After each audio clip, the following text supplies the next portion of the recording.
Good morning and welcome to the SDAFFL Championship Saturday. We are here with you on a cloudy and misty day in La Jolla to begin the championship series for the SDAFL. We will start this morning with a semifinal game between the Park and Rec Rangers and the Uptown Tavern Lightning.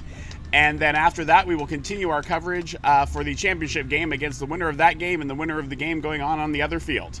I'm Joel Trambley. I am here with Steve Cramsie, and we are here to do color and play-by-play for the football game starting in just a few minutes at 10 o'clock.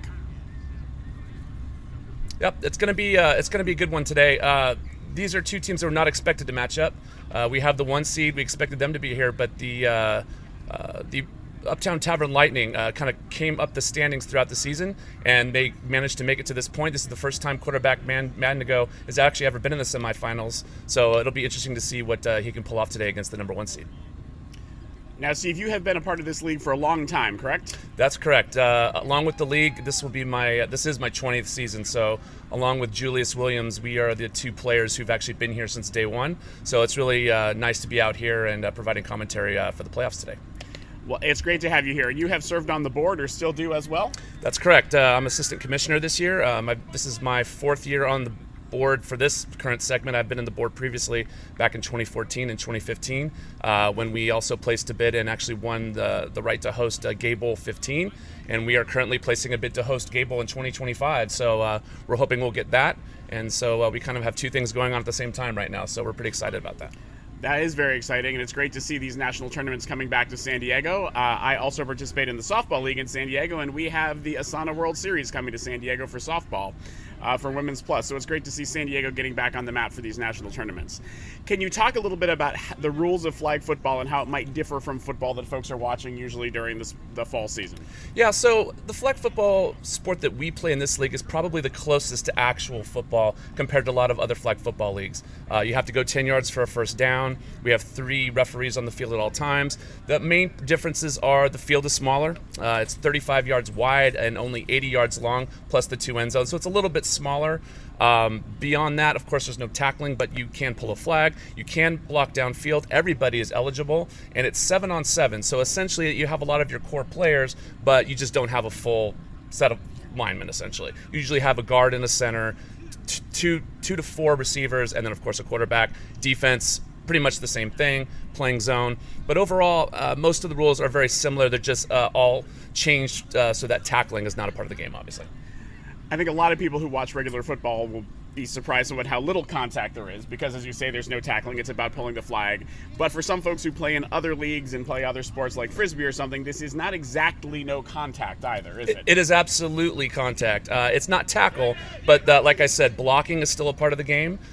People are still jumping up for balls, diving for balls, and there are collisions. So, and as a blocker myself, rushers are the players that come after the quarterback on every single play. They try to pull the flag to get that sack. And I could attest to the bruises on my arms after each game. It is very much contact. It's just tackling is not permitted at all. Even incidental, as you know, as an official, can lead to a penalty. So. And one of the things you mentioned about the rushers. So the rushers, we'll talk a little bit more when you can see it on the field about where they have to stand and how they can rush. But I think it's important to note the rushers are eligible receivers. As you mentioned, everyone's eligible. And often a good short distance play is to have folks go leave their rushers and go out for a slight short gain. Correct. In fact, in this game we're about to see first, the Uptown Tavern Lightning, they have their center, Michael Ressler. He is a really good target for a quarterback, Matt Mandigo. Of course, it's nice to throw 30-yard passes all day, but when you have someone who could block well but also release and go 5 to 10 yards in each play, that's all you need to get those first downs. And he's a big fella, so it's hard to get his flags. He's kind of like a freight train, and he's, like I said, he's got great hands. So look for that in the game today. He's going to be a target for Matt for, I would say, a good portion of the game. So we're very excited to bring you this championship Saturday, and I want to mention that we're doing this with the help of sponsors, and one of those sponsors is Gay Bowl 23. It's brought to you by them with a partnership with United Sports Seattle, the National Gay Flag Football League, and the presenting sponsor, the NFL Seattle Seahawks. That flag football tournament will take place October 5th through 8th at Magnus Park in Seattle, and we expect more than 2,000 players, coaches, and fans to attend. You can look that up at unitedsportsseattle.org. That's all one word, .org, United Sports Seattle, for more details. So going forward, I think you might have some information to tell us about how these teams got to the championship game. Yes, correct. The Park and Rec Rangers, they were always in the top 4, I'd say, through most of the season. And then towards the end of the season, they really pulled through and made it to the number 1. So they were expected to be here, and I think they are definitely one of the favorites. Like I said before, the Uptown Tavern Lightning, Matt Mandigo, this is his first time in the semifinals after being, this is his 6th or 7th straight season as a captain. So this is new territory for him, but this is probably one of the strongest teams he has. He finally has the pieces I think he needs to feel comfortable, and he has a good shot here to defeat Park and Rec to move on to the championship game. So what do you feel are the pieces that he added this year that he did not have in prior years? Well, actually, the majority of the team he has this year is almost the exact same squad he had last year. But he was able to add a really good receiver and maybe one other piece, and he just feels more comfortable in the pocket. And when Matt Mandigo is comfortable in the pocket and he can make throws on a dime, he's always been able to do that. But if the Rangers can get pressure on him, he has a tendency to sometimes throw interceptions. But fortunately for him, he also has the discipline to throw the ball away. So there's no better quarterback to test the Rangers in that regard. So you mentioned that a lot of these players are the same, but there are some new ones. How do these teams get formed? Because I believe it's a little bit different than some of the other sports leagues that people will see where teams are the same from year to year. Correct, and that's kind of what differentiates us from other flag football leagues as well, is that we have a draft. So the board will determine who the 12 team captains are, and we have 2 player clinics. And player clinics appear like tryouts, but essentially everyone who pays and registers gets assigned a number, and they run routes at stations to determine what their abilities are, and so the captains can evaluate.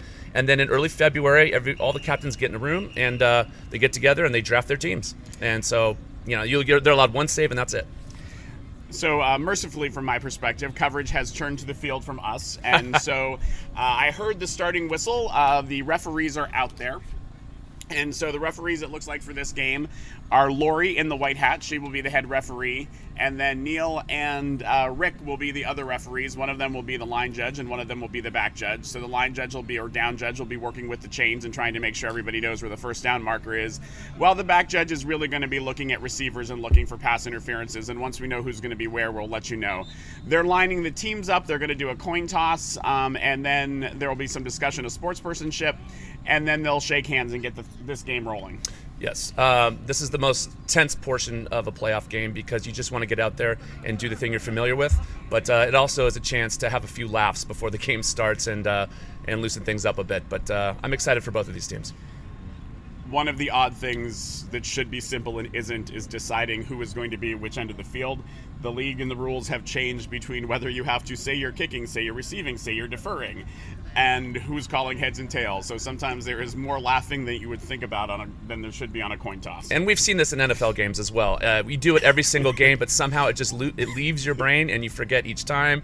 And the clarification of what deferring and receiving at the kickoff seems to always be confusing, but we always figure it out. We always end up figuring it out. Sometimes we switch fields late before the game starts here. So the way this will start is the team that is going to receive will have 4 players between the 30 and 40-yard line and other players back to receive a deeper kick, and the kicking team will line up everybody on the 30 and punt or place kick the ball. And we'll see which team is doing that in just a few minutes. I think I just saw a coin flip, and we're picking it up.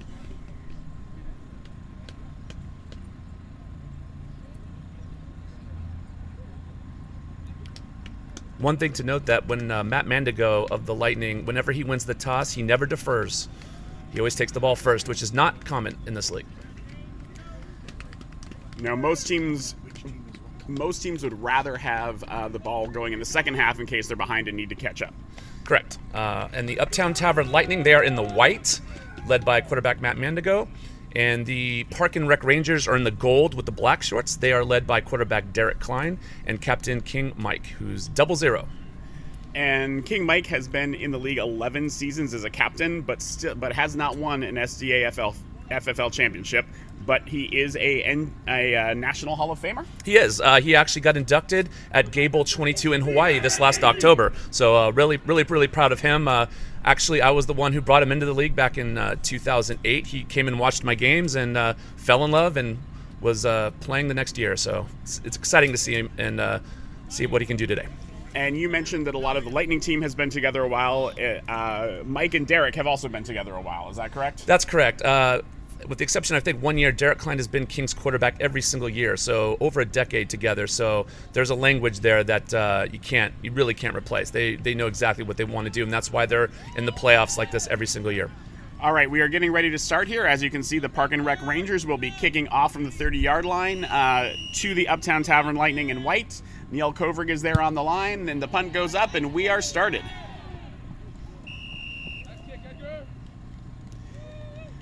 It looks like JJ didn't want that, but that was smart. I think he let it go into the end zone. Yeah, I believe that went into the end zone, and so that will be a touchback, and it looks like we are going to be starting from the 15-yard line. What Neil there is doing is marking off what is the rusher box. So we mentioned this before. We'll talk about this. Basically, if you want to rush the quarterback, you have to start from behind the puck that is 5 yards from the line of scrimmage, and then rush. Once a rusher who is behind the puck has crossed the line of scrimmage, anybody else can come over, but until one person from behind the puck has crossed the line of scrimmage, nobody else can go over. There's center Mike Ressler.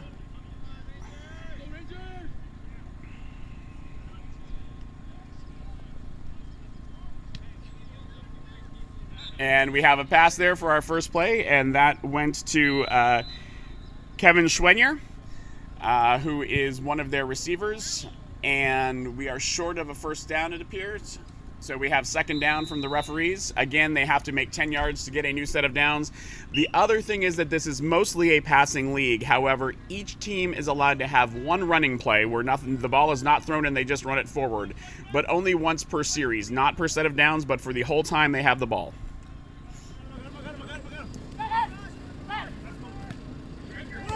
And we have a pass there to number 43. That's JJ, and unfortunately that was a tough one to handle, and it landed on the ground, so that'll be an incomplete pass, and it will be third down. And that one running play that a team is allowed per drive is usually going to be the quarterback on a scramble.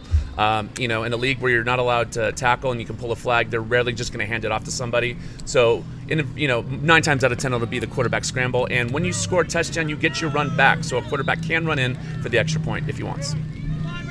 And so we are ready for third down. You can see there that Matt has some paperwork there, which is a list of plays for his team. And it looks like that was a run, and there was a tackle there by King, and that looks like it will be a run for a first down. But now, unless I missed some kind of backward pass, he will not be able to run for the rest of this possession. And that is correct. And Matt Mandigo uses a stack, we call it the phone book. It's a stack of laminated sheets on a ring, and every play he brings it in there, the plays are clearly marked. He points them out, throws them behind them when they break the huddle, and it works for him. And you might wonder if it is dangerous. It's exceedingly rare that a play goes that far behind the line of scrimmage, even if there's a sack, so it is fairly safe to have a little bit of paperwork and towel out there on the field. Right.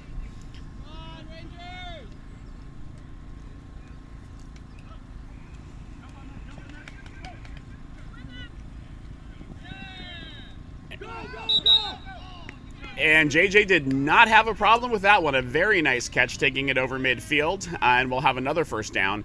One of the things you may have seen there is he got a few more yards because his flags were still on. So the play does not stop until the flags come off or somebody gets out of bounds. That is correct. And if the flags inadvertently come off in the middle of the play, all you have to do is touch the player with one hand, and that will count. Because sometimes these flags have a tendency to pop off while you're running. So here we are at first down.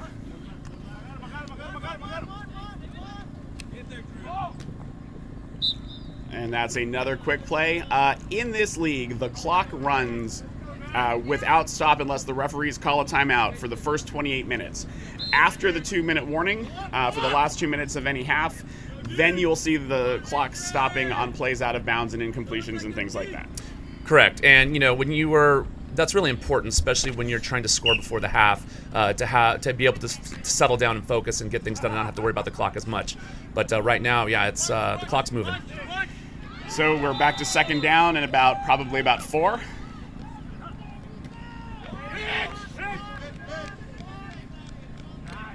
And so that's a good example of a pitch play. So we mentioned they only had one run. That is not a run. The ball was thrown and caught, even though it wasn't overhand. And so that is a legal play, even for a team that does not have a run. That's correct. And that's also something that's difficult for the defense that's not expecting. It's essentially like a running play, but instead of handing off, you pitch it. So it doesn't count towards your run. And it's just something for the defense has to look to. And JJ is one of those players who's fast enough where even if he starts behind the line, he's probably going to get a few yards for you. And so we have another first down from about the 20. And here comes Michael Ressler with the snap.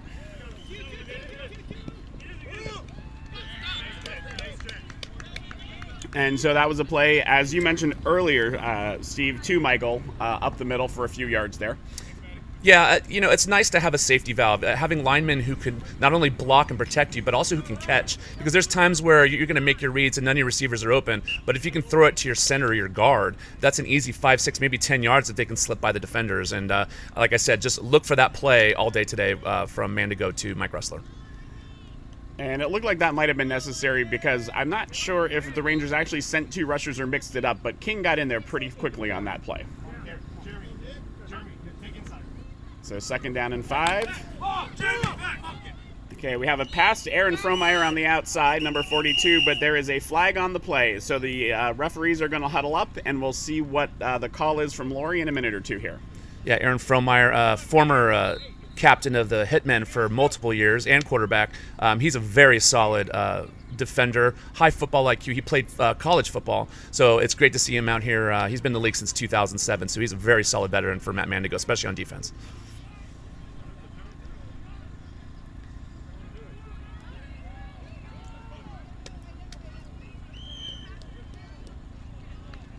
Okay, so the call here is pass interference on the defense, and it looks like the offense is not surprisingly going to accept that penalty. I would. And that is going to put the ball in front of the 10-yard line, so it's just going to be 1st and goal to go. That's why the chains are down, and there's just a box over there with a number 1 on it. Yeah, let's see what Matt does here.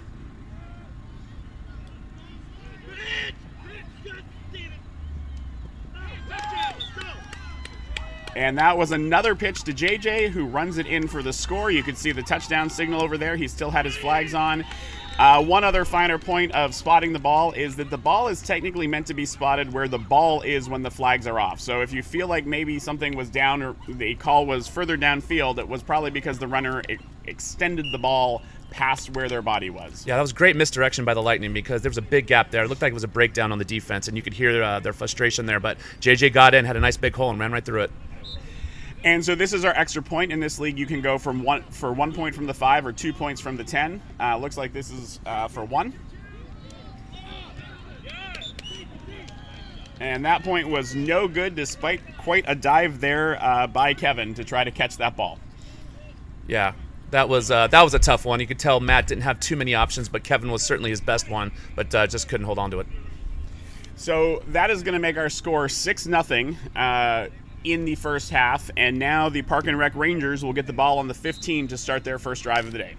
Yeah, it'll be nice to see what they can do against a pretty strong defense with the Lightning. The Park and Rec Rangers and Derek Klein as a quarterback, he can throw the ball far and very accurately, and he's also tall and really good in the scramble. He's very elusive to sack. He's very good at getting the ball off before the pressure gets to him. So the rushers for the Lightning will have their hands full with him.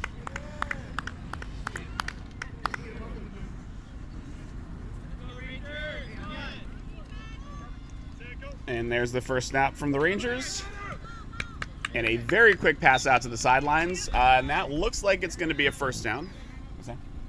Yeah, it looks like that went to Steve Bithell, and it's pretty close to a first down. We mentioned that the flags have to come off. You cannot protect your flag. If you are actively trying to prevent someone from pulling the flag, that is flag guarding, and that is actually a penalty. So you may see that called later if someone is putting their hands down, putting the ball down, making it harder for someone to grab the flag. Yeah, you can't swipe at the arm going for your flag. You can use your hips to evade, but as soon as your arms comes down, that'll usually be a penalty. Second play of the drive. And a pass up the middle for probably about 6 or 7 yards here. Rick is coming across to mark it off for us. And that was Ramiro Chavez with a catch. This is his second year in the league. Pretty solid player for Park and Rec, and it's a good catch. And so it looks like our quarterback there, Derek, was looking to the left first and then to the right. He probably does progressions better and more specifically than some of the other quarterbacks, and he went to his check down in the middle, who was wide open. Correct, and that's why he has so much success. He doesn't look directly at the receiver he's throwing to. There's a lot of misdirection there, and it pays off for him for sure. All right, second and about 2. Snap decline. And a somewhat sidearm throw that almost gets there but is incomplete. Yeah, it looks like Jose Medrano, number 89, had a shot at it, but just out of his reach. But that was could have been a disaster if he would have got a hold of it. That was looked a little bit like Derek Mahomes there. Yeah.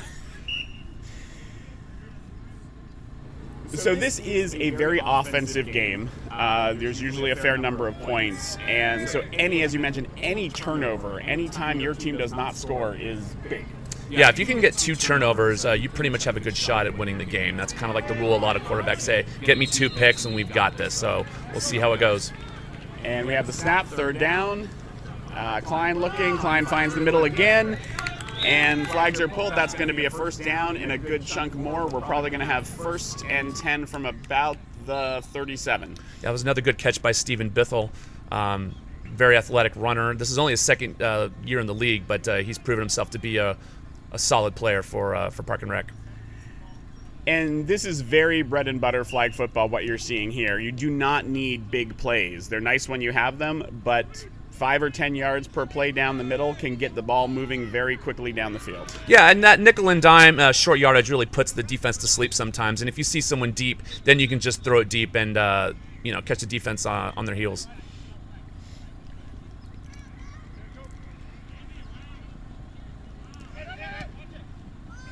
Lion sees something down there. All right, so we have a catch on that play, and a beautiful catch there by number 23, Jeremy Stumpkis, with the catch. And great catch down there, and it looks like, so the catch was made, his flag was pulled, and it looks like his flag was pulled outside of the end zone, so we don't have a touchdown yet. This is going to be, I believe, 1st and goal from within the 5, from how the referees are positioning themselves. The fact that the referee is going out to the sideline means this is very, very close to the end zone. Right. This should be an easy one. Derek Klein's got long arms. He might just reach this over. Yeah, the defense is playing up. That's what it looks like. So there's the snap, and he still has his run, and he runs it in. So the score is going to be tied at 6-6, but the Rangers will have a chance to go for 1 or 2. It will be interesting to see what they choose. And for the extra point, a quarterback gets his run back, and it's a really popular option to scramble sometimes to the corner to get that extra point if you don't have any other options. So even if you've used it earlier in the drive, you always get it back for the extra point.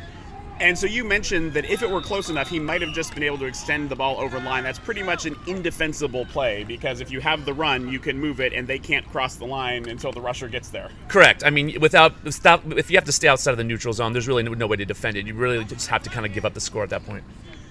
Okay, and it looks like the Rangers are going for 2. So that'll be from 10 yards back.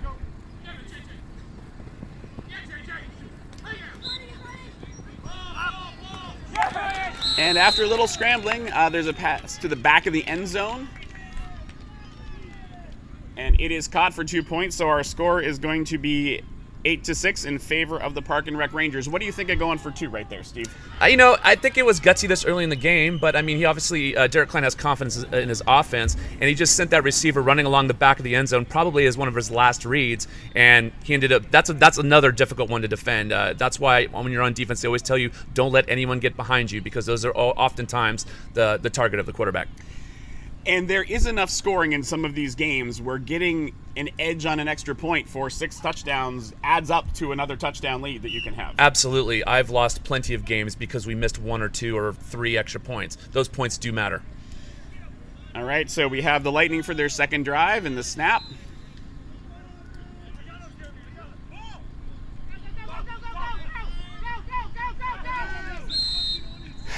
So you will probably hear someone from the Rangers yelling, pull the flag. That was an example of how you need to pull the flag and get it off. I do not see any penalty calls there. That was just hit motions, turning, running, and people not grabbing the flag. Correct. And Mike Ressler, being a veteran, he knows that if he wants to avoid having that flag pulled on him, just spin and keep your arms up. You'll never get called for a flag guarding if you do that. And he's just a tough target. Like I said, this is going to be a common theme with the Lightning, is tossing it to Mike Ressler, the center, when there's nobody else open.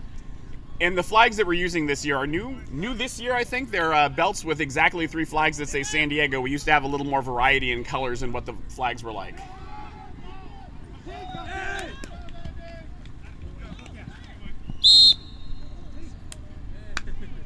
And we had a completed pass there. We're going to see where they're spotted. It looks like it's going to be very close to, if not a first down. Laurie's got the call here in the white hat.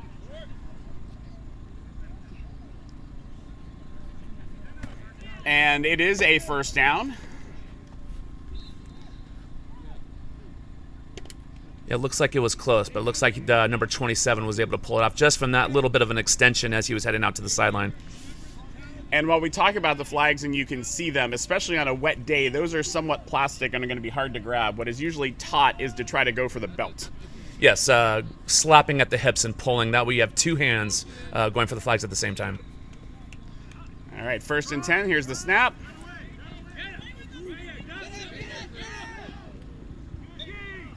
And Matt makes the throw very close to the sidelines, but it looks like it went out of bounds. And another thing about Matt Mandigo is he will oftentimes throw it away if he doesn't see anything he likes. Smart move. A lot of quarterbacks don't have that discipline. They will sometimes force a play and risk an interception. And this year especially, the interceptions for Matt have gone way down compared to previous seasons. So that explains part of the reason why the team is where it is right now.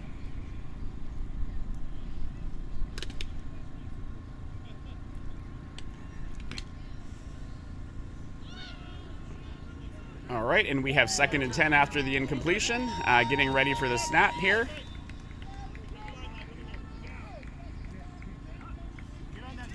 And there's a double rush coming in. Yeah, it's going to be a close one. It's going to be a close one. Waiting for the looks like that is a catch. Yes, Neil is signaling that that was in fact a catch. I tend to agree with the call from what I could see. He had his hands around it before it hit the ground. So this is going to be 3rd down and still ways to go. There was not a lot of yardage gained on that throw. Yeah, Aaron Frommeyer was smart to get his hands underneath it. But again, veteran player. He's played football prior to this league in college, so he knows what he needs to do to make tough catches like that. All right, so we have a 3rd and long.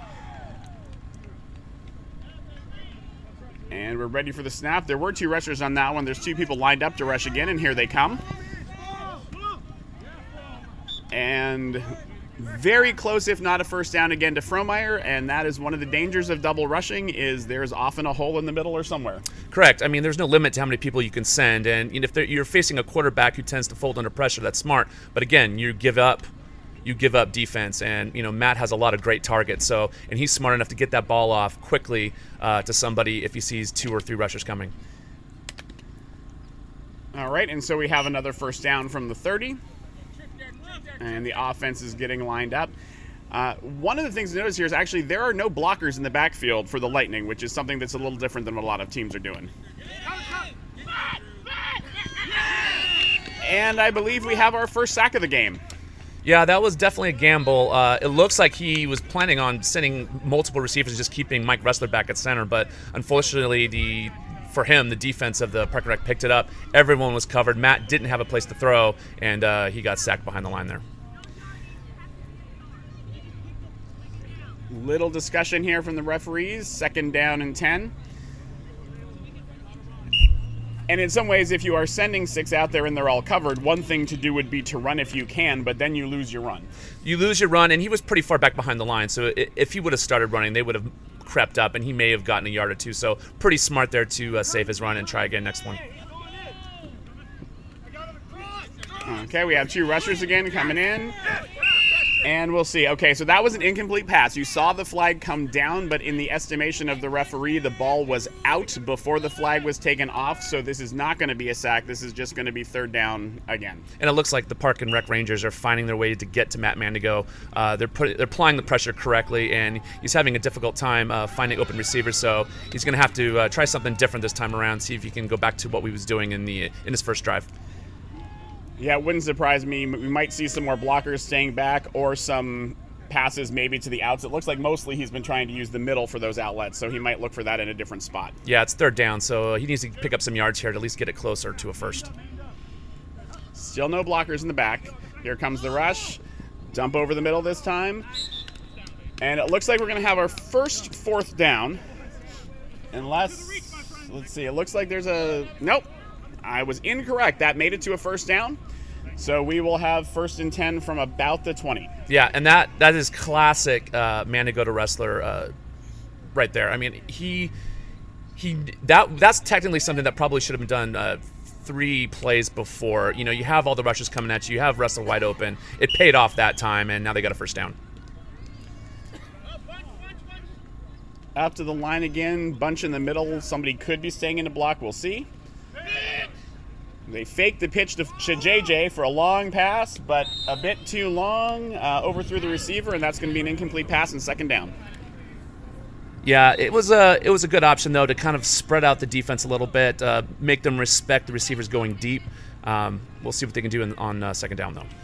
So we almost had a fourth down there, and it's worth mentioning that on fourth down, teams can punt or they can do an undeclared play. Correct, and that's not as common when they will show that they're going for it, but then the quarterback will kick the ball. It doesn't happen too often. Most teams will just go ahead and go for it on fourth.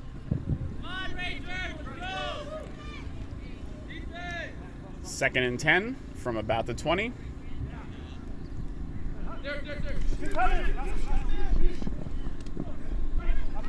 And there's a pass to the outside to, I believe that's Scott Rakowski. Yeah, Scott Rakowski, the other guard that Matt had at his disposal, also has good hands. Both Michael Ressler and Scott Rakowski play for the San Diego Sharks in the last 2 Gay Bowls, so they have a rapport with each other, a language, and I played right alongside them. Great blockers, great hands, and that's the kind of line that you want as a quarterback. It's guys who can communicate with each other and catch balls when they're thrown to them.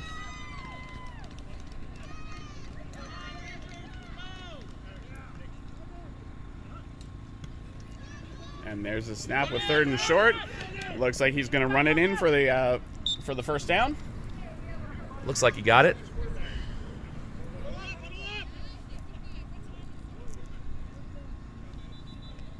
And it looks like we're going to have a first down from inside the 10. So it's going to be really important here for the Lightning not only to score but to get an extra point, because right now you really want to start distancing yourself from the other team. The Park and Rec Rangers are a really good squad that can start scoring and getting things out of hand pretty quickly. So if Matt is able to get in the end zone, he's really going to need that extra point.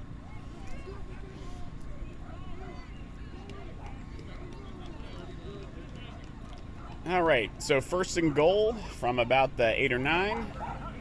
There's the snap.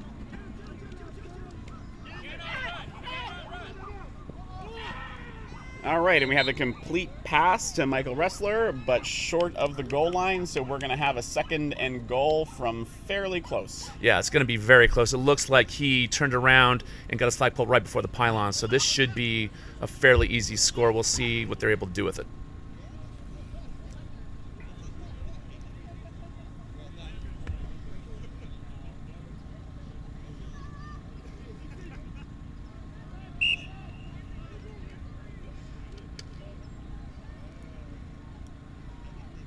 Looks like the Lightning are ready to go.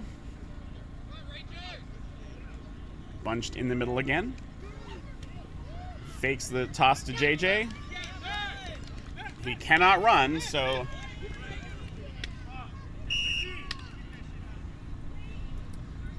And this is a perfect example of why using your run earlier on can be a detriment, because he could have run that in fairly easily, but now he has to throw it to one of his receivers, and I believe the defense is quite aware of that, so they had all their guys covered, so that's a tough one for Matt. So yeah, once the quarterback can't run, you don't have to cover him. in a sense. So you can have seven defenders for 6 receivers. Correct. I mean, there are things you can do. You could toss it to the center and have the center toss it back to you, and then you could run it in. That is an option. A lot of quarterbacks don't do that, but if he really wanted that run, he could just toss it to Wrestler, and Wrestler could toss it right back to him. Okay, that wasn't to Wrestler. That was to Rakowski, but it looks like it did go in for the score. And it looks like they're going to go for 2, which makes sense. They're ahead now, 12-8, but they would like to get back sort of even on those extra points. Correct. And even with this 2-point conversion, if they're able to get it, they'll still only be up by 6 points. So it's absolutely crucial that they get these 2. So when you've played, do you have 2-point conversion calls that are sort of pat that you know work, or is it just an open play like other ones? I don't know. I feel like a 2-point conversion plays are oftentimes like just a regular play because you're so far away, you're not up against the end zone. All right, so we have a completed pass. And it looks like that did not make it in the end zone. No, point was no good. You saw the call from the referee, Lori, there. So we have a score of 12-8 in favor of the Lightning now. The Park and Rec Rangers will get the ball on the 15 to start their second drive. Yeah, it looks like that was a tough one for Mike Russell. It looks like he lost his footing and just kind of fell down before he got in, and that's a shame because he probably could have gotten in if he was able to keep his footing. But that just means that the defense of the Lightning have their hands full now to keep the Rec from scoring. So we have about 5 minutes left in the half, according to our clock check. So it's going to look pretty normal for another 3 minutes, and then we'll talk again about those rules for inside the 2-minute warning.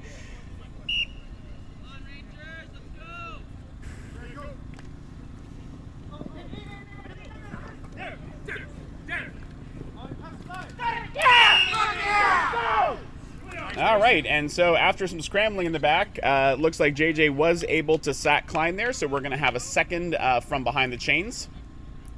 And this was definitely JJ's forte. JJ entered this league as one of the best, if not the best, rusher in the league. He's only in the last year or two really been utilized as a receiver more often, but that's classic JJ. I've had to block him multiple times, and he's one of the more difficult players to block because he's so fast and he can change direction on a dime. I want to point out that we do have one of the women participants in the league playing right now. This is a co-ed and all-gender league. Yes. Very open and very inclusive, and some of the women are very good. Yes, in fact, a lot of them play in the tackle league, so they're also pretty tough too.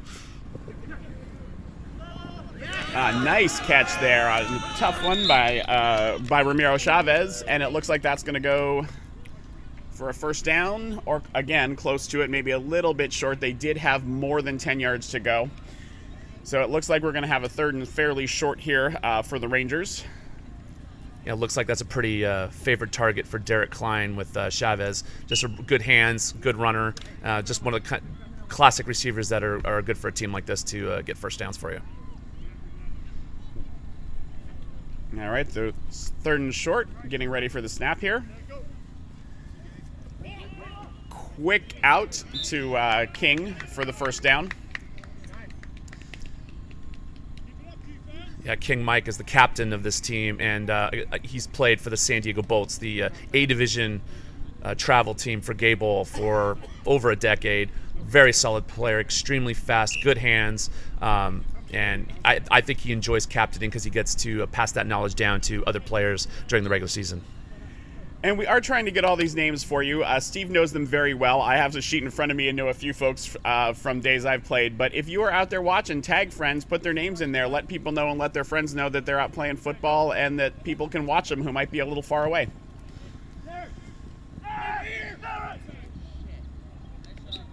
And after some scrambling there, another out to King on the sideline. Picks up a few yards. We're going to have a second down, and we'll see. Looks like 4 or 5 yards.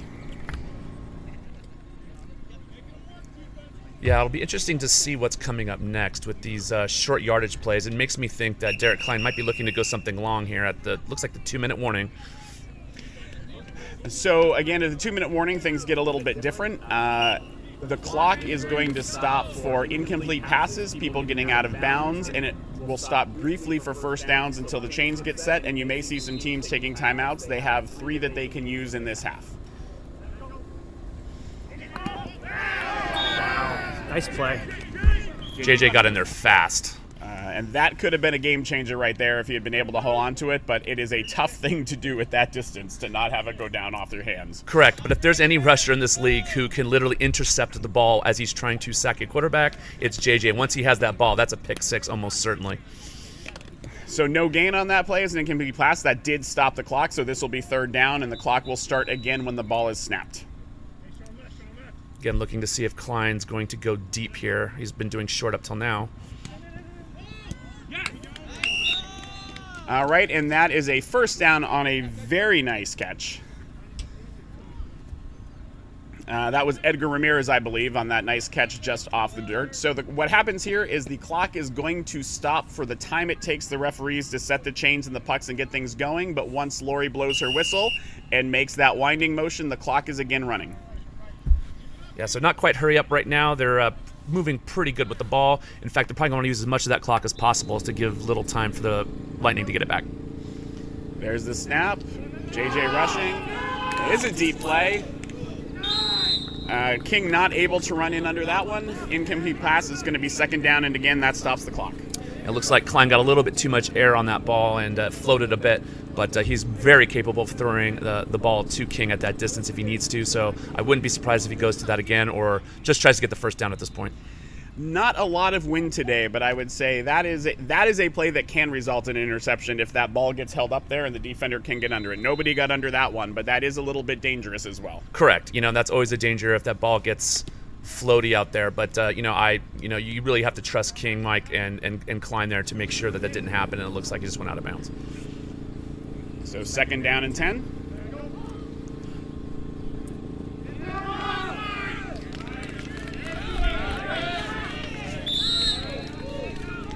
King once again on the sideline, down the field. We have a first down, so that'll stop the clock, and if he was out of bounds, then it will stay stopped until the whistle. Until the snap. It looks like he was close to being out of bounds. Hard to tell from here, but again, nice throwing motion from Derek Klein. Nice smooth passes. He doesn't put much effort into the ball to get it to go far, so I don't think he's going to have to do that now because they're fairly close. So that winding motion from the referee tells you that the clock did start again on her whistle, so he was not out of bounds. So we're going to have first and 10, and the clock is running.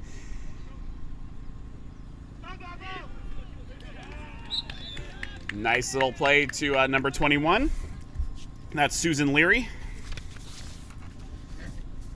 Yeah, Susan Leary, a veteran in this league. This is her 8th season. Just a solid player. She also came over from one of the other flag football leagues, and also I believe may also be involved with the tackle league. But her partner Kristen, another solid player who played on my team this year, really smart to get it off to her. She was open, and she's got the good hands for that pass. Second and very short.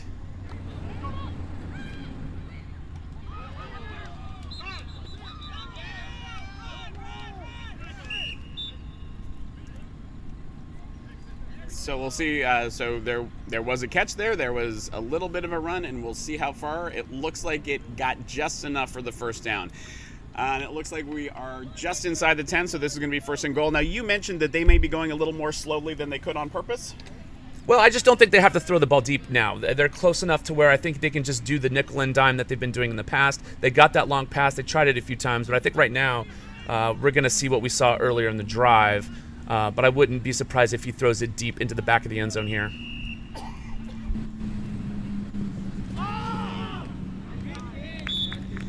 So I think what we saw there is there was a throw to King, and they would absolutely like to score here, but they would like to do it with as little time on the clock as possible for the Lightning. I think King might have been able to take that one in, but chose to go out of bounds instead. Correct, and a quarterback's going to tell his receivers to get out of bounds if they can, just to stop that clock. If they feel like they don't have enough time to score unless they don't. Otherwise, they're going to get that clock as close to zero as possible so they don't give the other team a chance to score before the half. And we're ready here on second and goal. Here comes the snap. And that is a touchdown. So Jeremy Stumpgus got that one. And so now we have a score of 14-12 in favor of the Rangers, with a chance to go up further with an extra point. And as we talked about extra point, even if they get one, which it looks like they're going for, they would be up 3 points or half a touchdown, even though both teams have scored twice. That's correct, and that's, again, why extra points matter so much in this league. They went for 2 on their first touchdown, which was now paying off, obviously. So we'll see if they're able to get this extra point and make it a 3-point difference. And these extra points are untimed, so whatever was on the clock at the end of that last play will still be there for the Lightning. That's correct.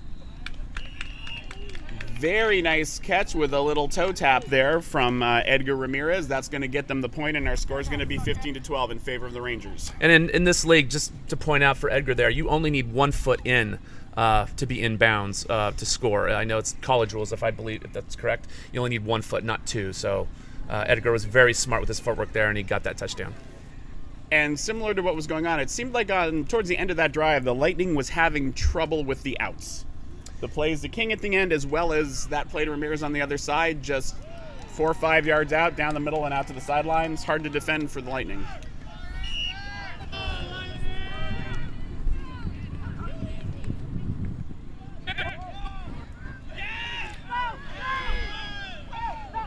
And that was amazing. So what appears to have happened there is that Frohmeyer almost caught the ball, was trying to get possession. I believe the ball was hit by a player on the Rangers back into Frohmeyer's hands. Correct. Which ended with him having the ball, which is a legal catch, and he was good to run until his flag was pulled. Listen, we'll take dumb luck any day of the week. As long as that ball ends up back in your hands, that's all that matters. And trust me, we've all been there. I am just going to say good job to the referees there. That was begging for an inadvertent whistle, and it did not happen. Yes, they buried the whistles, and we're all better for it because I'm glad that was considered a catch. Great play by Frohmeyer, great concentration. We've got a 1st and 10. Lightning have to move the ball quickly. We'll try to get a time check when we can.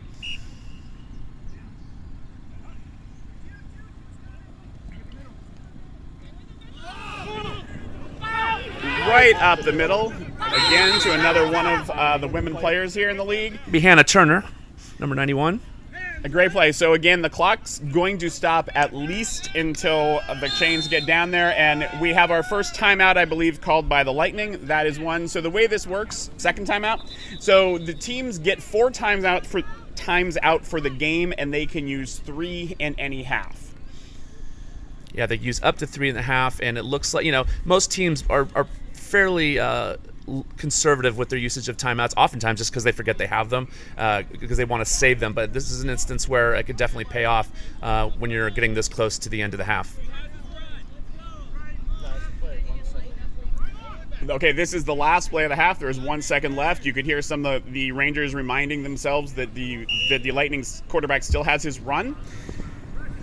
Here comes 2 rushers. Quick pitch back to Michael. Okay, and so what you saw there, this is something teams will do on the last play, is try to pitch it back. You can pitch it backwards as many times as you want, but that pitch got caught by a member of the Rangers, and his flag was full, so the half is over. So we're going to end this half, I believe, with the score of 15-12 in favor of the Park and Rec Rangers over the Uptown Tavern Lightning. Yeah, that was a really, really good half by the Lightning. They held their own there. Extra points probably could have benefited them a little bit more, but again, you're playing against the 1 seed. I think that's a pretty solid half by that team, especially against Park and Rec. So very competitive game. We will be coming out to start the second half when the teams get a little break and the referees are ready. And that will start with the Rangers getting the ball, even though they are ahead, because as you mentioned before, Lightning takes the offense when they get the call. Correct, and that's something that's going to be interesting here, and that's one the downsides to not deferring when you win the coin toss is now Park and Rec gets the ball right again, so it's going to be on the defense of the Lightning to stop them, so that way their lead doesn't increase, because once the Park and Rec Lightning get a lead and keep going, it's going to be really hard for the Lightning to catch up. So we do again want to take a moment to talk about the sponsor of this halftime show, and that is the United States Gay Sports Network, USGSN. It is America's largest LGBTQ plus sports directory that highlights every league and tournament in the country.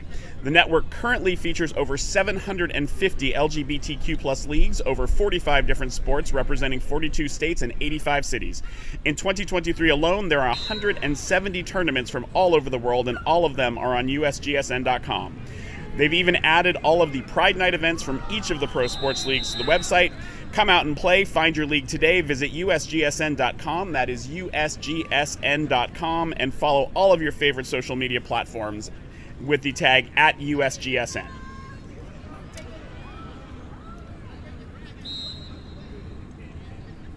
So while we have a few minutes, tell us a little bit about the league. I know you mentioned you've been in the league 20 years. Yes. How did this get started? So Ivan Solis is the founder of the league. Prior to the forming of this league, Sid Ziegler out of Los Angeles and some friends essentially started a gay flag football tournament, which is now called Gay Bowl, in Los Angeles back in 2002. And Ivan Solis was in attendance for one of those and realized that he could find people in San Diego to participate. So in Gay Bowls 2 and 3, which were both held in 2003, Bourbon Street, which was a popular bar in San Diego, sponsored the team. They were the Bourbon Street Lightning, and led by Ivan Solis, players from San Diego attended those first 2 tournaments. So by the time Gay Bowl 3 was over, he realized that we had enough interest to form an actual league, and that's when I found out about the league. And on January 10th, 2004, we had our first clinic at Balboa Park there on 6th and Laurel Street, and we ended up having 49 players that first season, one field over at Linda Vista Rec Center, just a grassy knoll in between a circle of apartments, and from there the league just continued to grow, and here we are today. So in its 20th season, SDAFFL, and that's the San Diego American Flag Football League for folks. Sometimes people look for the league and miss the A, thinking of flag football. So it is the SDAFFL, established in 2004, and it is one of the largest flag football leagues of its kind in the United States, with over 200 players, and the 7-time NGFFL national champion San Diego Bolts. Yes. You can find SDAFFL on Facebook or Instagram or SDAFFL.com for more details. And when will you be starting for next year if people are looking to join? So usually we open up registration December 1st. So we have our tournament season that goes into fall, and then everyone gets to enjoy the holidays. But we usually open up registration December 1st. You can follow that on the website, SDAFFL.com, or any of our social media. It's all at SDAFFL to keep track with that.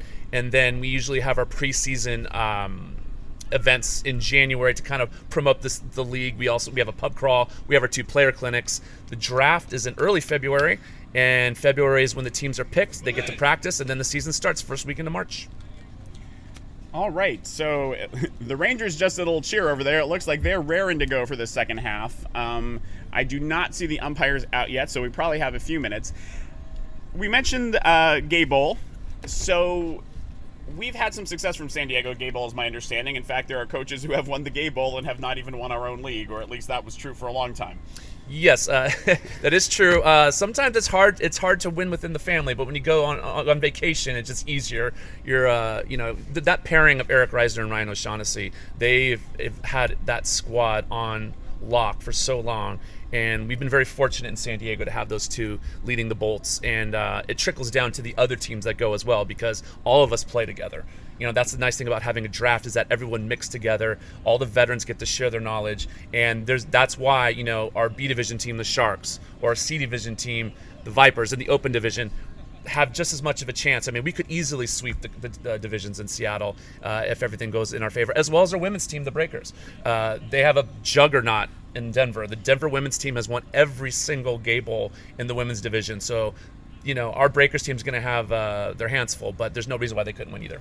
So you mentioned Reisner and O'Shaughnessy, 2 longtime quarterbacks and captains. So in our league, they are always separate because they are captains, but at Gay Bowl, we can send basically all-star teams, correct? So that's the only time they get to play together, some of these great players that we have. That's correct. So we sent out a survey that basically asked everyone in the league, you know, who's interested in going, and Eric Reisner and Ryan O'Shaughnessy, they have first dibs. They get to pick their squad first to make a true A-division team. Once they've selected their team, then the Sharks, the B division, they get to choose their squad and on down. Each team brings 20 players because it's a long tournament. You know, there's 3 game days. You're playing anywhere from 5 to 7, sometimes 8 games in a weekend. So for keeping people rested, for the sake of injuries, it's just really good to have a big squad. So.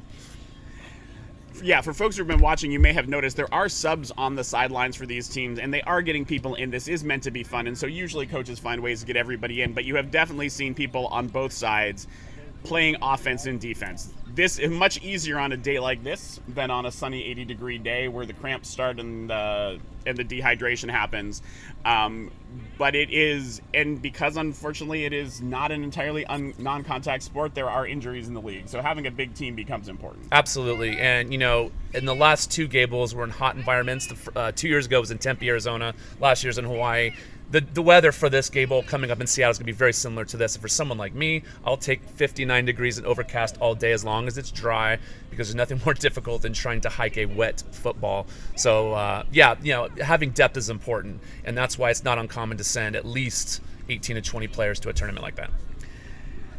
And again, we have been watching the Park and Rec Rangers against the Uptown Tavern Lightning and ended the half at 15-12. Over on the B field is the other semifinal game, which is the Hillcrest Brewing Company Havoc against the Gossip Grill Gladiators, which is the 2 and 3 seeds. If we can get a score check over there, we will, and it looks like we have one, and the Gladiators are up by 7 in that game. So it looks like both of these games pretty competitive. There are mercy rules that we can talk about if we get there, but it doesn't look right now like either of those are going to be in play in either of these games. No, when you have the 1, 2, 3, and 5 seeds playing, the odds of having a mercy rule situation are pretty low, as you can tell by the fact that both of these scores are within a touchdown. On the other field, you know, you've got the 2 versus the 3 playing, very evenly matched teams. I have recent teammates on both of those teams, so it'll be interesting to see what Hillcrest Brewing Company can do, considering their starting quarterback is out due to an injury. So they have the defensive captain throwing the ball, and the fact that they're only down by 7 is actually pretty impressive. So we'll have to see how that game turns out. And so the number 4 seed was number 1 on 5th. Is that correct? Yeah, that was my team actually. Oh, okay. Yes, the number one Fifth Avenue Crush. That we lost a tough one last weekend. It was difficult, but again, you know, we lost to this Lightning team, and you know, when a 4 loses to a 5 is not uncommon, but it was disappointing. But you know, major props to Matt Mandigo and his squad. They have a really good team, and they're holding their own against the 1. I'm really impressed with what I've seen so far. But again, extra points are going to be crucial.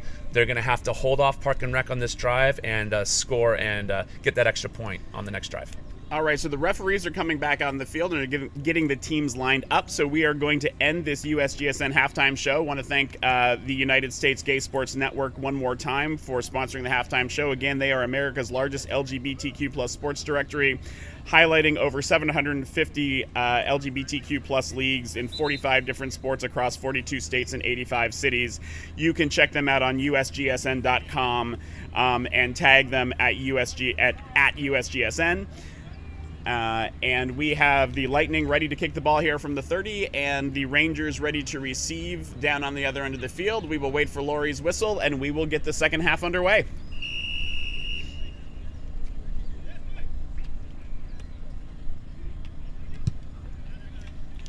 And the punt caught and advanced a little bit, so it looks like we're going to start from somewhere a little ahead of the 30 here with a 1st and 10. It's a good catch by Jeremy Stumpguess. Another also good kick by Aaron Fromeyer.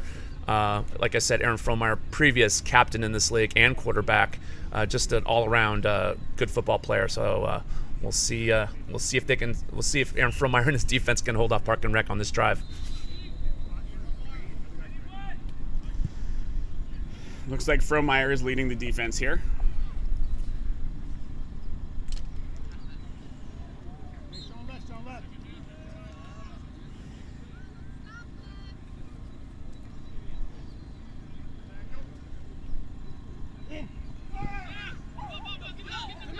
Little evasion there, and incomplete on the sidelines. Yeah,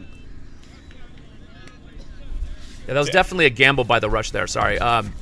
You know, rushers are usually encouraged to go for the flag. When a rusher jumps up to try to bat the ball down, there's always that risk that swiping motion of the arm might catch the quarterback's arm, and that is a roughing the passer, which is pretty devastating on the offense. So nearly got one there, but it looks like he missed him. All right, so here we go, 2nd down and 10. Quick out to King, who runs it down, cuts in, and looks like he will have the 1st down. We haven't talked a lot about the defenses. It looks like the Lightning are playing some version of a zone here. Yeah, most of the defenses in our league will play cover 3, which is not so much a zone as the cover 2. In the cover 2, everyone's kind of in their own bubble. You have 2 corners, 2 linebackers, and 2 safeties with a rusher. And it looks like that's what they're playing here, which is not as common in this league defensive-wise. All right, we have a 1st and 10 from just across midfield. And a good flag pull there after the completion, so we're going to have about a 2nd and 5. It looked like Stephen Bithell with the catch over there. Yeah, another thing about defense, a lot of reason why defenses don't play cover 2 is because when you have a zone, you have to have the discipline to stay in your zone. You're not going to be chasing your guy all around the field. You have to use communication with your other players, let them know if they're leaving your zone or entering it. So that's why most defenses will go with the cover 3, which is more traditional for this league. And that's what I'm watching here. So if you're watching 14, who is sort of in the corner position, he's following the receiver for a little bit. Looks like he's manned up on King this time, and the ball's going to the other side of the field. You have an open number 23, Jeremy Sumkus. Yeah, and he took that in for the touchdown. We have the signal from the referee, and that's going to be 6 more. So that will put the Rangers up 18-15 with extra points to possibly be added. Yeah, that looks like that was potentially a cover 3 because there was only one safety back there. Number 89, Jose Medrano, and he was just by himself. And that's one of the dangers of the cover 3 is if you let someone get behind you, you have nobody to help you out.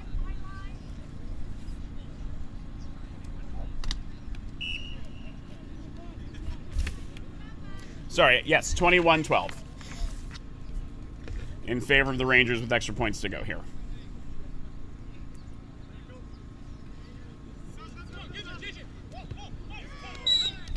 Good defense there, knocking the ball away, so it will stay 21-12 in favor of the Park and Rec Rangers. Again, that was my error. We ended 15-12 with the Rangers ahead at the half, so that's 21-12 in favor of the Rangers. Yeah, good job there by number 2, Tom Lee of the Lightning to get in front of that ball, and now that keeps the score in range. The Lightning's going to have to score here and go for 2 if they want to keep it at least close to a tie, if not a tie.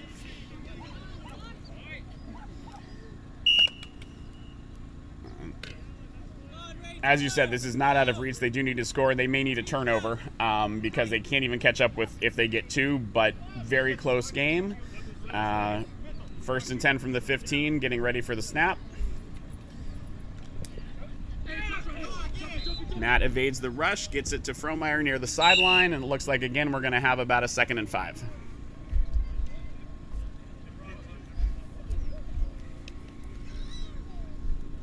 Yeah, I was smart not to use his run there. Again, Fromeyer's a good target, and they have plenty of time. They don't have to worry about getting out of bounds, but they're definitely going to have to score and turn it over and score again if they really want to have a shot at winning this.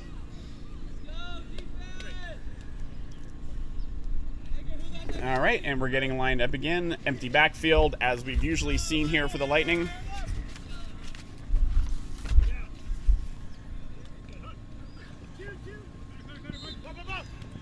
Rangers fake sending 2, but only send 1. Pass right on the sideline. JJ tried to keep 1 foot in, but couldn't quite get there. Yeah, that was a tough one. Obviously, if he would have kept it in bounds and JJ got a piece of that, he didn't have anybody in front of him. So we'll have to see if they can keep it in bounds next time. It was a well-designed play to get him open downfield. Just a little tough there on the sidelines.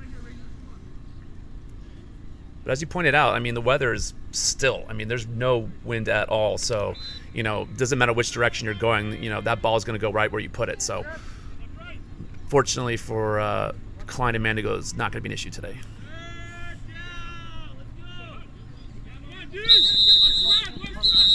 All right, we have a flag on the play. I think that might be a false start. It looked like one of the receivers near us moved a little bit right before the snap.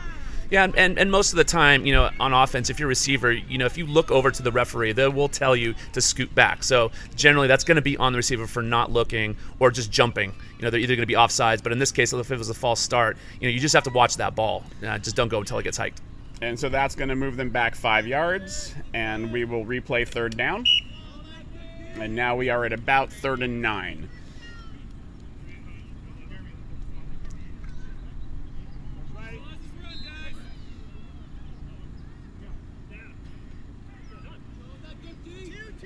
Have the snap. Again over the middle. got a good chunk of that yardage, and I think we're going to have fourth down coming up here. Yeah, Mandigo going to his guard, Scott Rakoski. Another option when Rustler is blocking for him. Just like I said, another good set of hands. Got a nice big chunk of yards from his guard. And so you see the referee making sort of a churning motion with her hands. That indicates that this is a normal play. They did not declare a punt. However, they can still punt after the snap, but it seems unlikely that they would do that given the score and where we are in the game.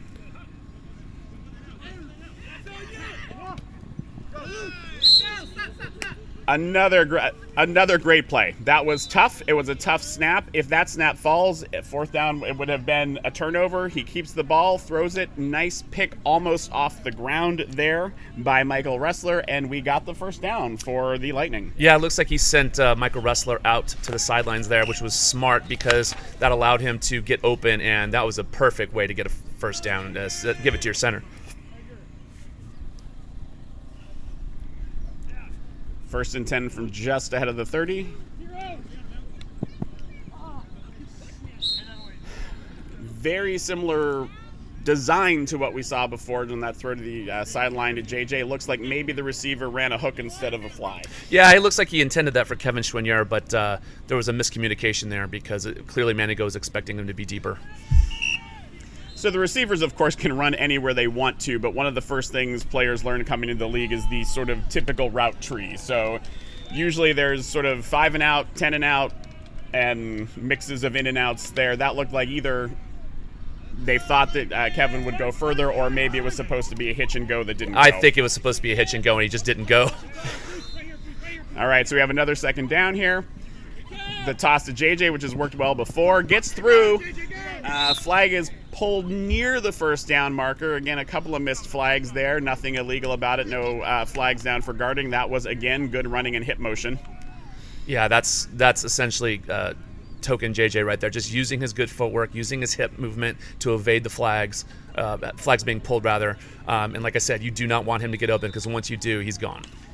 And we did have a first down, so we're going to have first and 10 from about the 37-yard line. Lined up again with no one in the backfield.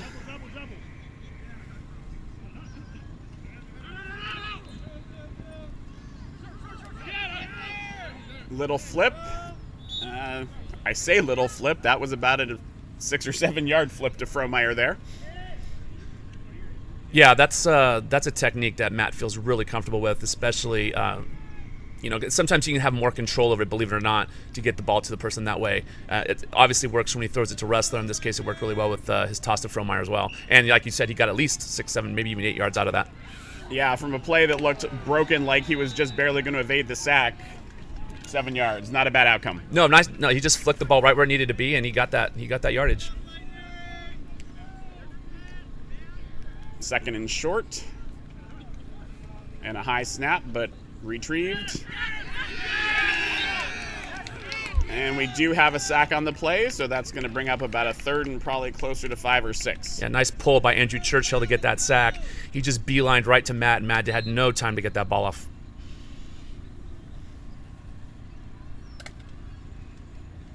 Not too much of a loss there. As you've mentioned before, sometimes it's better to throw that ball out, but he really didn't have a lot of time to make a decision. He could have, the Ranger rusher could have hugged him there if he wanted to. Yeah, I mean, the fact that Mandigo was running to the sidelines, it was kind of a lateral move. He didn't really lose much yardage, fortunately, but now he's got third down. Actually, no, I lost about 2 or 3 yards, so now it's about third and 5. And the snap.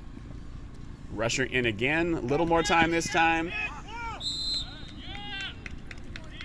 Trying to work that sideline, about third play this drive, and just not quite getting the receiver where he needs him to be. Yeah, and that was kind of a dangerous throw because he had Jeremy Stumpguess and King Mike there waiting, and it was in coverage, and there was really not much he could have gotten there. Even if he would have caught the ball, he would have been immediately out of bounds. And just to mention, it's when you're seeing these plays go and you see the bunch that's on the sideline where he's throwing, you probably see someone wide open on the other side of the field. That is a not easy and dangerous throw, even if you see it. Correct. And that's a situation where if you don't see the player on the other side, it's just safer to throw it away. You have the same result, and you don't have to risk it getting intercepted. And now it's fourth down. So we do have a fourth down. Mandigo still with his run. fakes then.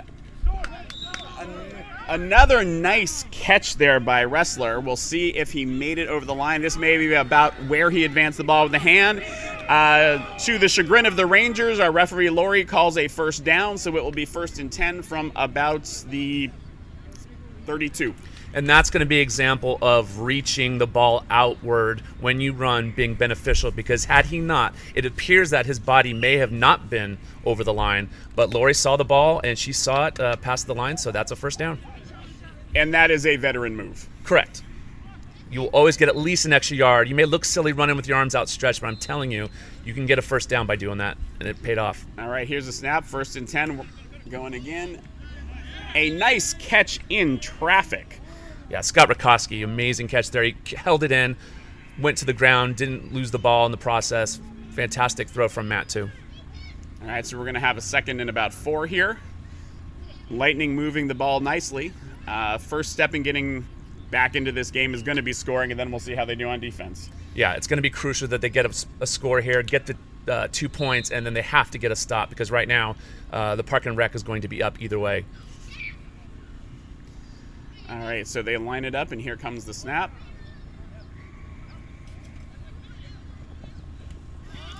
Going deep. Incomplete pass. Couldn't tell from our angle if JJ got a hand on it. Looked like he might have gotten some fingers on it, but a little too far to reel in. Yeah, the ball was kind of like aimed towards the back of his head, and he couldn't get around to jump up and catch that ball. That was a tough one, but like I said, it's 3rd down. They got plenty of time. They just need to get a first here and get that score. Not a bad time to take a risk on 2nd down. You've already got halfway to the 1st down with two left. In fact, given their success on 4th down, they could try it again here, but I'm going to expect something a little shorter. Yeah. They've already spread the defense out, so the defense has to respect that deep ball, but I think even the defense knows this is probably going to be something short. And the snap, a little scrambling. Here comes the run. Got past the first defender, going to have a 1st down. That will be his run for this series of downs. Yeah, it looks like he stretched the ball out and was able to get that first before his flag was pulled. He used up his run, but he got a very crucial 1st down there. And it looks like he'll be close enough now to where...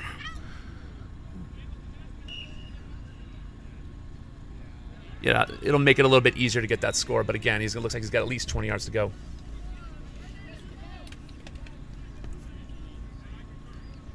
And to be honest, all he really needs is one of those plays down the sideline to work. And Absolutely. that ball's going in the end zone. Correct. They've got it drawn up to get there. They just have to make that connection.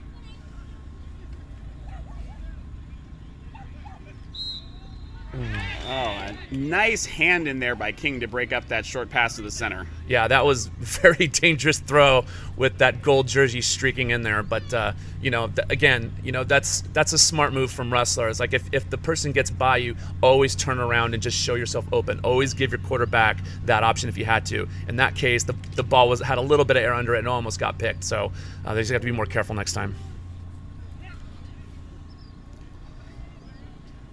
And it did look like JJ was trying to streak across the end zone there a little bit deep, just in front or just behind it, but had a defender and not quite enough time to get it out there. Yeah, this is an athletic defense on Park and Rec, so they're going to have somebody on him the whole time.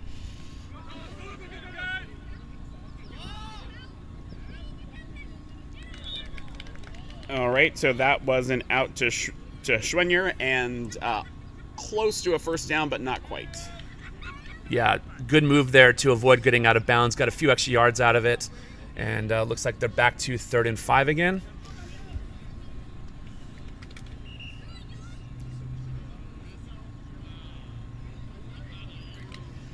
All right, it looks like they've got their play called.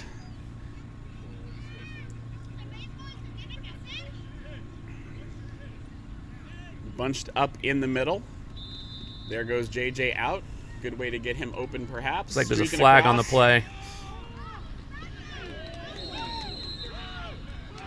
Very nice catch by JJ there. Did see a flag on the play. Let's see what the call is.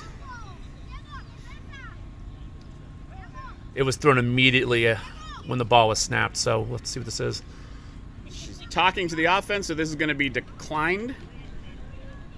All right, so that is offsides on the defense, so somebody was over the line. They are allowed to decline that penalty with the catch in the end zone. That will be a touchdown. Little bit of contact there in the end zone. Looked like JJ was a little bit upset, as though he was happy, but I think no flag was thrown. Looked like people were going for the ball, so we are going to have a score of 21-18 with the Lightning up for extra points. Nope. Hang on here. I think okay, they are going. There might be confusion over I what think they declare for the extra point. I think there's a little confusion, and usually the box shows what we're doing. So I'm seeing a 3 on the box, and that's what I'm trying to decide what to make of. So they are going for 2. Okay, here we go. Yeah, unless we can go for a 3 from 15 yards out. Might have to bring that up to the board. A 3-point conversion would tie the game. They actually had that. No, in the Fort Lauderdale tournament, they actually allowed 3 points from 15. So we might consider it. We'll see. Calling Steph Curry. Yeah. All right, big extra points here.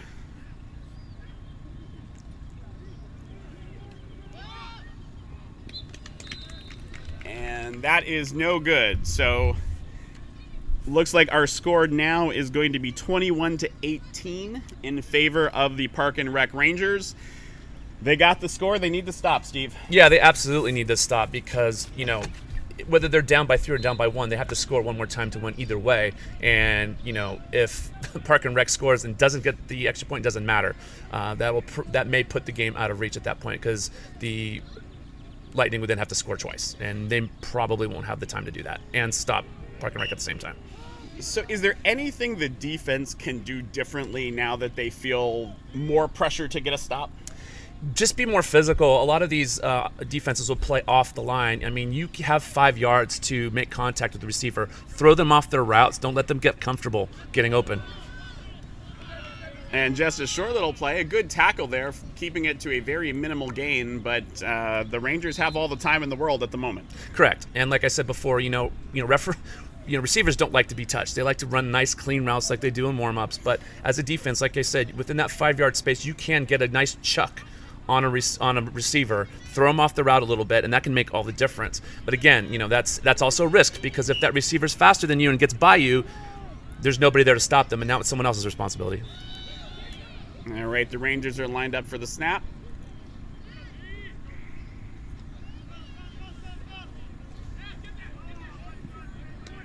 Looked like JJ kind of dove for the flag there. And so Klein uses his run, gets the first down, and we will have 1st and 10 from somewhere around the 27 or 28, I believe. And this is another tactic a defense has used, is try to get your quarterback to use his run early in the drive. Because now, if the team gets close to the end zone, the quarterback just can't waltz it in. He can't run it in. He has to throw it. And now so whether it's designed or not, this is advantageous for the Lightning to have forced Derek Klein to run when he's back on the 25-yard line. So didn't get the sack, but an important outcome, as you mentioned. So we'll be coming up here again, 1st down, but no run for the quarterback. So the defense can sit back a little bit more. Yeah, use that sideline as your 8th defender. It's a really good tactic. Have a deep pass. Looks like it's going to be a little too far. Stephen Bithell trying to run under that. Couldn't quite get there. Going to be 2nd and 10. It looked like that ball was just overthrown a little bit, but like every quarterback will tell you, don't stop running. Always maintain your speed because the ball will always be faster than you. I think it's just a situation where Klein overthrew Bithell. All right, so we're going to line it up here on 2nd down. Lightning getting ready.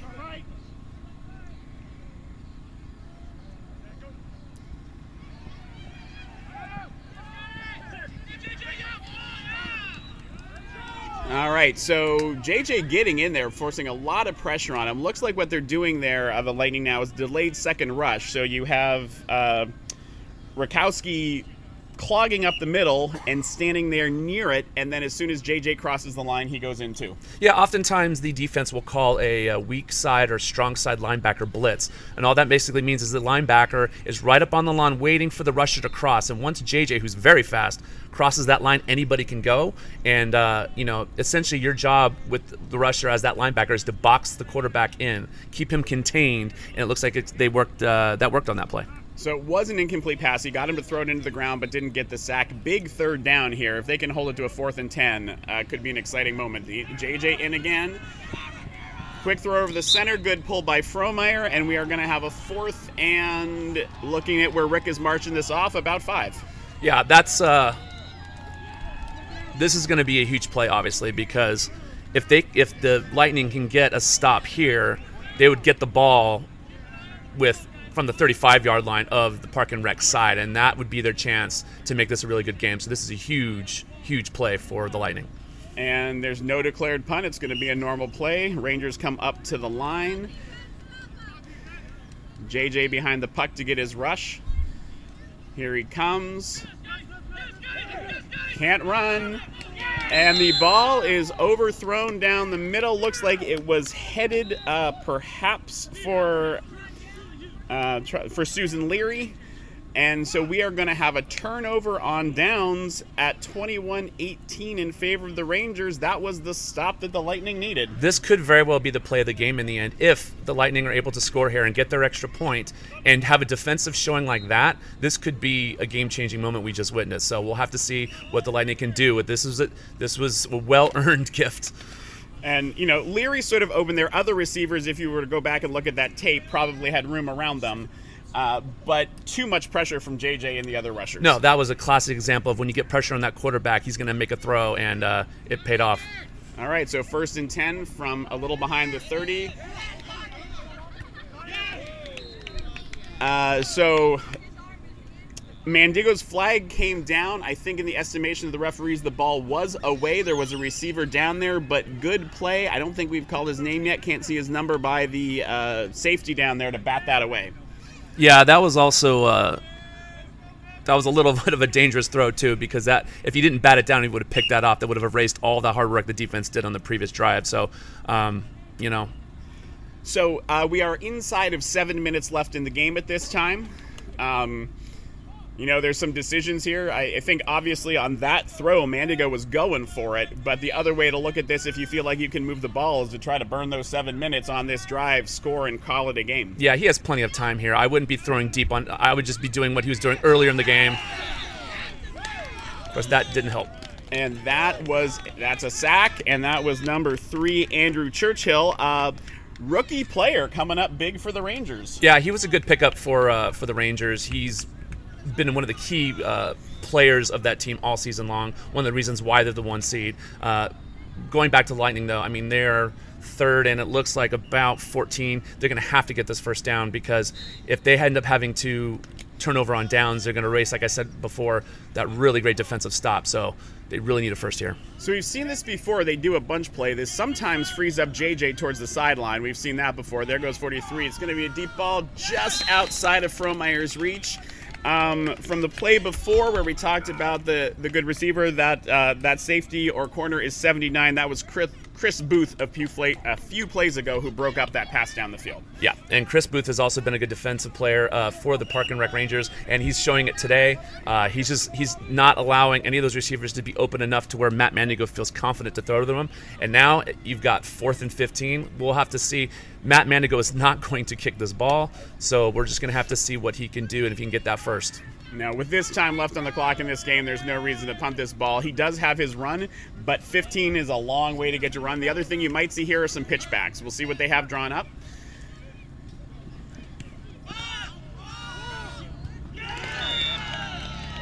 All right, so it looks like we have another turnover on downs. What you sort of saw there may have been what we call going on 2. He said he was going to hike the ball. He didn't. He tried to get the rushers to come over the puck so they couldn't come in, but they reset, got back, got in, and put a lot of pressure on him. Yeah, it's not uncommon on 4th down for a quarterback to ask his team to go on 2, and that requires a lot of discipline from the team to watch that ball and to not jump, because if you can cause the other team to jump, that'll get you in a good place, but it didn't work that time.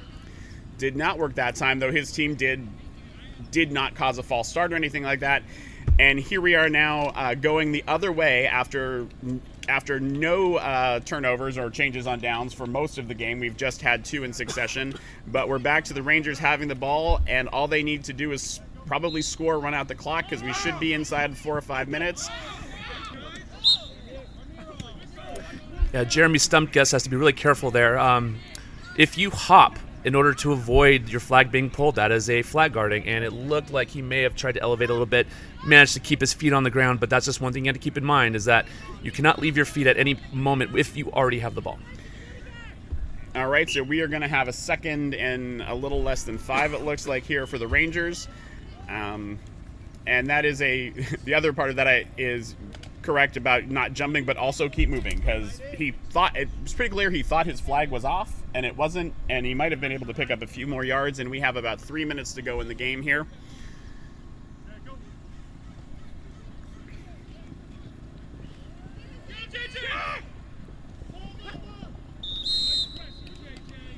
All right, after some scrambling, Klein throws it away down the right side of the field. Looks like King was on a fly trying to give them some options. May have been a decoy or may have been just an opening if Klein had been able to keep looking at that side of the field. Yeah, that's just going to be a tough ball to throw when you're on the run like that. And he also had to be aware to not be over the line. He was getting really close to the line of scrimmage, so he had to get that ball off. Otherwise, it would have been an illegal forward pass. And sometimes you'll see this called very closely, but the rule is that the quarterback's entire body must be over the line. That's so correct. His arm can be as long as a toe is behind the line of scrimmage in the referee's estimation. Here's the snap. And a quick out to Stumpkus for the first down. And that is the 2-minute warning. So with 2 minutes to go, we still have a score of 21-18 in favor of the Park and Rec Rangers. I believe the Lightning used 2 timeouts in the first half, so they would have 2 left. You may see that used to try to save some time, but they would need a stop and a score within these 2 minutes. Correct. I mean, the Park and Rec Rangers have all the cards right now. All they have to do is just take their time. They have plenty of time to get down and score, burn the clock down. They do have to score. Actually, they don't have to score. As long as they run that clock down, they don't have to, but they have the control right now. And a long pass down the field. It's going to be 2nd and 10. Little bit of a surprise there. Not so much that they maybe took a shot, but short passes keep the clock running. That's going to stop the clock, and that's a bit of a gift to the Lightning. Right, and I'm not entirely sure how that ball didn't get to Steve Bithell. He didn't have anybody around him, and he had an open shot to the end zone. So that's an interesting play decision there.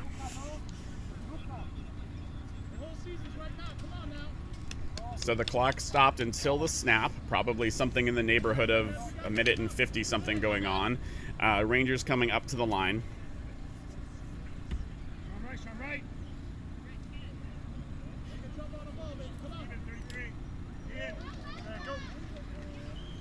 Two rushers straight up. JJ running and gets the ball off to the middle. And good tackle inbounds. Looks like he just got that ball off to Ramiro Chavez, who was able to get out of bounds, looks like. And that's what you're going to be telling your receivers. Sorry, that's going to be telling your receivers under 2 minutes is get out of bounds, stop that clock, so you have time to score. They don't have to score, but they just want that insurance. All right, so we have a timeout. White stopping the clock. It looks like we have a 3rd down. Given that they called the timeout, the clock must have been running from the flagpole inbounds.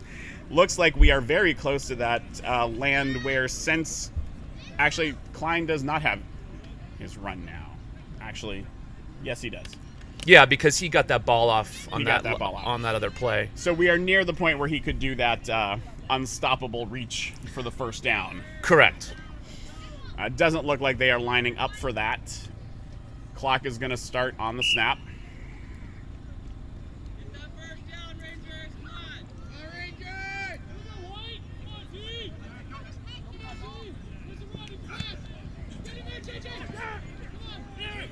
KJ diving and getting back up. Finds King in the middle. That's going to be a first down. Again, that's going to stop the clock until the referees reset the field. Then the clock will start on the whistle. Yeah, it looks like the Lightning have pretty much run out of options here. It would appear that the Rangers are going to go ahead and run that clock down if given the opportunity. So I was able to hear that time. There's 1:16, I believe, left on the clock, and I believe that is going to be Lightning's last timeout. So they really need to get a stop or an interception on this set of downs. Yeah, I would be surprised if the Rangers did anything risky here. I mean, like I said, as long as all they have to do is keep the ball inbounds and not turn the ball over, and this game will be in the bag for them.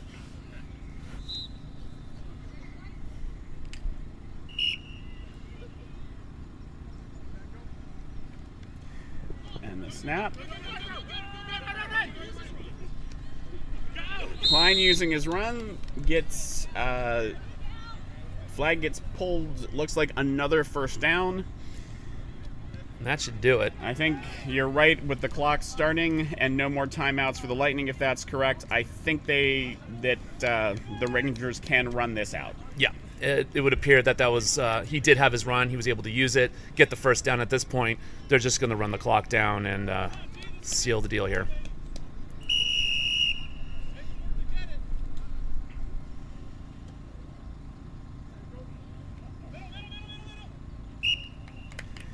And so what you saw there was a kneel down. You're not going to see those off until the end of the game, but basically now the clock will run for 30 to 35 seconds before the next play. You do that 3 times, the game's over. Sometimes they will make them actually kneel it down. Sometimes they will all agree that the game's over. We'll see what the Lightning and the referees decide to do here. Yeah, they call that the victory formation. You don't really see that too often here, but looks like they're going to, probably because it's the playoffs, they're going to do everything by the book and do this until the very last, till the time expires on its own.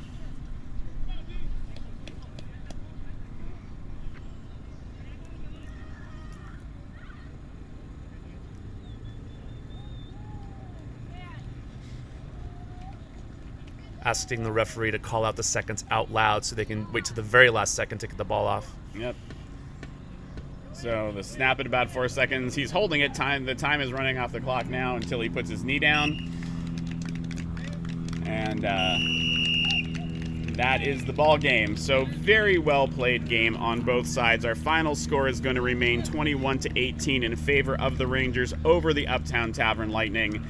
Very exciting. I would say the last moments were not as exciting, but the last 5 minutes with 2 changes of possessions and a real shot there for the Lightning to get their stop and score kind of got exciting, kind of got interesting there right towards the end. Yeah, I think that, like we said before, it really came down to that game-changing moment when the Lightning were able to take the 1 seed and have them turn over the ball on downs at the 25, 35-yard line.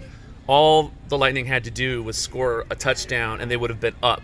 And then who knows what could have happened. But because they were not able to convert and they turned it over on downs, that was pretty much the game at that point. Game changer moment. Okay, and so it looks like the game on the other field is done. The Gladiators were ahead by 7 at halftime. We will see if we can get a score check and find out who won that game. We are going to be coming back after a little break with the championship game, which will be the Park and Rec Rangers, the number 1 seed, against either the Hillcrest Brewing Company Havoc or the Gossip Girl Gladiators. Those are the 2 and 3 seeds. We do want to take one more moment to thank our sponsors. The SDAFFL, established in 2004 and one of the largest flag football leagues of its kind in the United States, with over 200 players and home to the 7-time NGFFL national champion San Diego Bolts.